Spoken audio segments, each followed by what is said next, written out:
अजीब व गरीब किरदार तुर्की सदर का है, उर्दुवान का। इनके बाकायदा इसराइल से ताल्लुकात हैं। जिस दिन इसराइल वजूद में आया, दो इस्लामी मुल्कों ने उससे उसी दिन राबता कायम कर लिया था।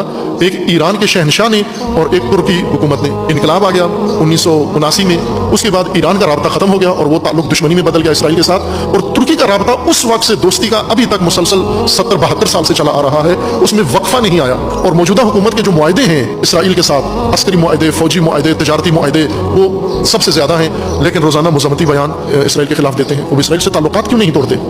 ये अरब मुल्क जिन्होंने इसराइल के साथ ताल्लुकात क्या कायम किए हैं, इनके सफीरों को क्यों नहीं निकालते? ये जुर्म में बराबर के शरीक हैं। तमाम जुल्म जो फलस्तीन की सरजमीन पर हो रहा है, वो मुसलमान हुक्मरानों की शराकत से हो रहा है। अब यहाँ बैठकर अगर फ़कत फलस्तीन की मजम्मत किसी प्रेस रिलीज में, कॉन्फ्रेंस में या किसी रैली में कर दी जाए, ये मसले का हल नहीं है। जब तक ये मुस्लिम हुक्मरान जो मुसलमानों पर हुकूमतें भी कर रहे हैं और मुसलमान दुश्मन ताकतों का साथ भी देते हैं, उससे दोस्तियां भी रखे हुए हैं, और इसराइल जो जिनायत करता है ये उसको कोई न किसी आलमी इदारे में चैलेंज